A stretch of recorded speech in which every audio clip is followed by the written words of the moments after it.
I've been using this power bank now for about 2 weeks, even more, possibly. I think it's around 2 weeks now, and I can tell you that this power bank is a beast.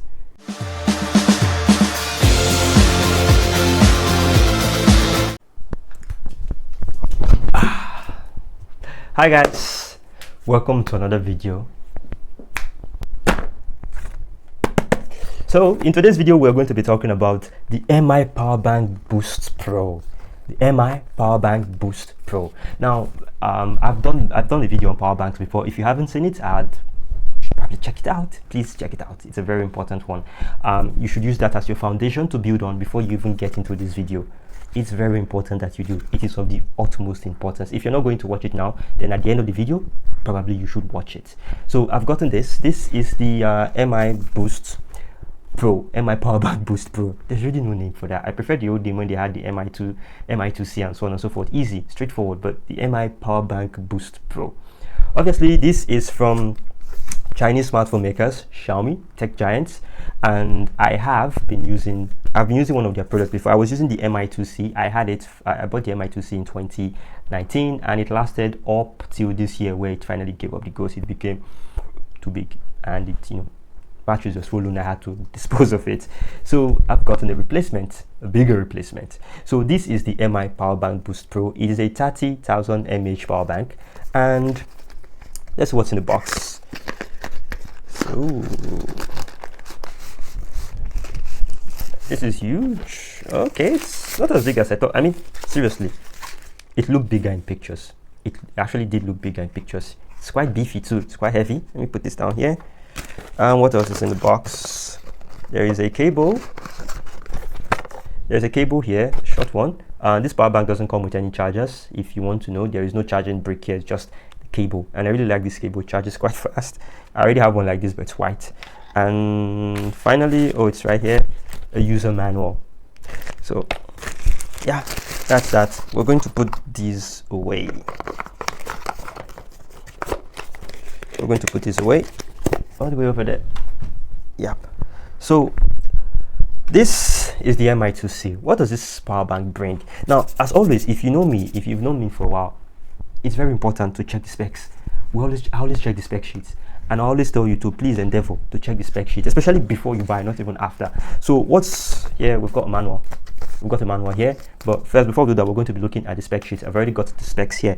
The first thing you want to know about this power bank is that this is the model PB3018INZM. It was manufactured on December of 2022. That's last year, and it uses lithium polymer batteries. Lithium polymer batteries, very important. Now, the battery capacity on this one is 111 watts per hour, which is basically a fancy way for saying 30,000 milliamperes. But that is the advertised capacity at 3.7 volts. If you saw my last video, you would agree with me that the advertised capacity and the real capacity, actual capacity, are not the same thing.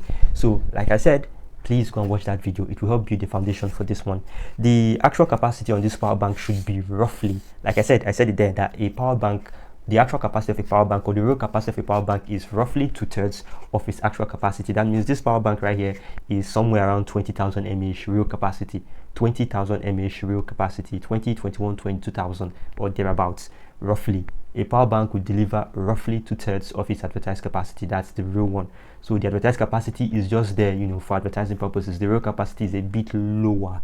So this one is, if you take 30,000 times 2/3, or some people will tell you use 3.7 volts times 30,000 divided by 5 volts, that will give you around 22,000 or so. That's the real capacity. But so don't just say 30,000, my phone is 5,000 mAh, it's going to charge my phone 6 times. Doesn't always work like that. But this power bank is, let's continue. There are 4 ports here. There is 2, I don't know if you can see this, there is 2 USB-A ports. Then there is 1 USB-C port, and then 1 micro USB port. For input, that means when we say input, that's if you want to charge this power bank, you use the USB-C port here and the micro USB port. Now, the micro USB port allows you to charge this power bank at 18 watts, but the USB-C port allows you to charge it at 24 watts. So the USB-C port allows you to charge it faster than the micro USB port would allow you to. Then For output, that is like for this charger to be able to give out current to a smartphone or to any other device, there is two USB-A ports here, and then there's the USB-C port. The USB-C port supports USB PD 3.0, so which means it can actually like transmit current a bit higher. So these two ports here, you can plug your regular cables in here, but if you have a USB-C to C cable, you can also plug it into the USB-C port. So all of these ports, they all output current at 18 watts fast charge. So basically that's that for that one. Now even if you plug all, according to what I am seeing here on the manual, even if you plug in all 3 ports, it will still give out 18 watts, which is actually quite impressive.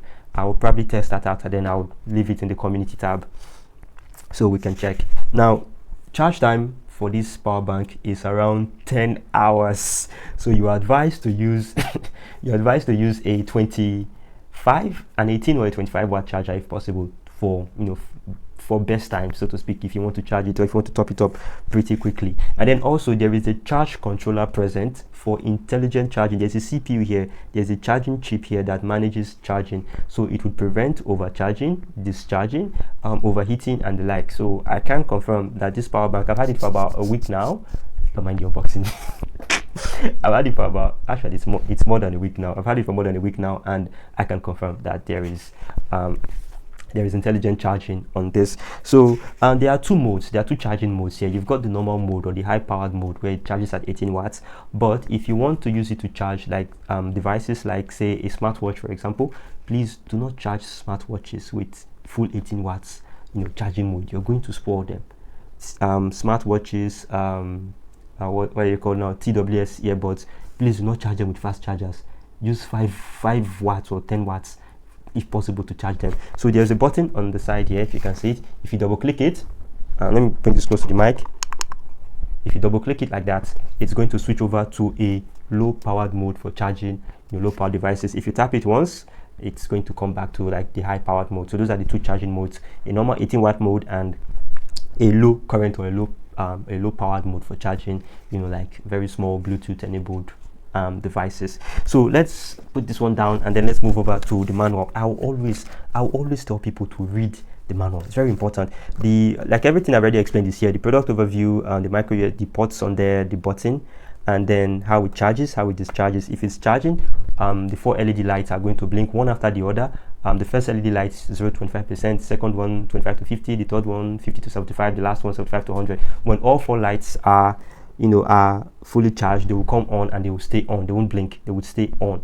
All 4 lights stay on, it means that it's full. When all 4 lights go off, it means that the battery has run down. So there's precautions here that you should take note of before you use this power bank. Now the first one is that please, it's written here in very plain English, I don't know, please fully charge this power bank before using for the first time. Please, before you use your power bank, charge it full, charge it until it is very full before you use it for the first time. Very, very important. Then please, you should use an appropriate charger and USB cable. MI brand products are recommended. Do not leave power bank unattended to while charging, and then unplug it from the power supply before going out. Then once it's full, remove it, unplug it. Then again, what else is there? There's really no other biggie. Due to its huge capacity, some airline carriers may not allow you to carry it because it could be technically used as a bomb. And then if you're not using this power bank for a long time, keep the battery level between 25 to 50% for long-term storage. And then there's also a bunch of warnings here. The power bank is not a toy. Keep it away from children. Don't let children use or play with it to avoid accidents. Make sure you use a charger that complies with local safety standards. Do not expose this power bank to pressure. Basically, don't put it in a bag or something where that will compress it, where it will be pressed down, good measures shaking together, running over. Christian upbringing. When this power bank becomes swollen, deformed, or starts to leak, or its capacity is significantly reduced, please stop using it immediately and dispose of it in a proper manner. Do not charge or discharge this power bank in places where heat dissipation will be affected. That is, if you are traveling and then you stuck it inside the bag and then you now pressed everything on top of it and the power bank the power bank begins to heat up. Do not do that. You need to put the power bank in a place where air will touch it and then heat will be freely dissipated. Heat will be allowed to go away with the wind. And then finally, do not disassemble, puncture, basically do not damage your power bank, right? And then when it's hot, do not leave it in the car or under direct sunlight. And so therefore, do not open this case under any means, because under any do not open this case under any circumstance to avoid battery damage or safety hazards. You know, batteries contain very toxic chemicals, so you don't want to have those around you. So let's wrap up. I've been using this power bank now for about 2 weeks, even more, possibly. I think it's around 2 weeks now, and I can tell you that this power bank is a beast. Honestly, I wouldn't come outside and then just like spit rubbish. No company is paying me. Nope. I mean, seriously, why would they pay me? Basically, I have like what, 800 subscribers. That's what I'm begging you, please, guys, subscribe to the channel, please. If you want me to do more stuff like this one I bought it for my personal use. That's why I'm reviewing it. It's for me. I bought it for my own use. No company gave it to me. I bought it for 25,000 naira. 25k 25,000 naira. I bought it. No company gave it to me. If it's a shitty power bank, I will trash it right here and now, but it is not. It's actually a very, very good power bank. It's a very good power bank that you will enjoy. What you have to do is that when you buy this, please charge it full before you use it. Make sure it is full. Do not be impatient. Even if you don't have any light or anything, leave it, let your phones die. Charge this power bank until it is full before you use it. Keep it away from hot places. Do not run it down by any means. Once the last light there starts giving you the low powered warning, unplug it. Your phone, even if the phone dies, let it die. But by all means, avoid running this power bank down. And then also avoid overcharging as well. Do not use in a hot place. And basically, this power bank will probably, if you use it for, I think the last one I used from Xiaomi, it lasted for 4 years. 4 years of rigorous use. Because why? Follow the normal principle of do not overcharge and do not completely drain. Do not completely drain. When you buy it new, you use it, you know, you charge it all the way. Sorry, when you buy it for the first time, you charge it all the way up before first use. Voila. If you're not going to be using it for a while, allow it to discharge to the between 50 to 25%, and that's it. You're all good. So this is my review of the what's the name again? MI Boost Pro. I think that's what's written there. Okay, MI Powerbank Boost Pro. That's a very, very unnecessarily long name. But with that, we've come to the end. We've come to the end of this video. This is I recommend this 100%. This is a very, very, very solid power bank, and you will not go wrong using this. And I guess I'll see you in the next video, as well as in the comments. If you've got any questions about this power bank that you want to ask me, I'm always accessible. Leave me a message here or go look for me on Telegram or on Facebook. I'm always accessible. If I'm online and I see your message, I reply to it ASAP. Please make sure to like, subscribe, share, and all that. Hit the notification bell, and I'll see you in the next one. Cheers. Bye-bye.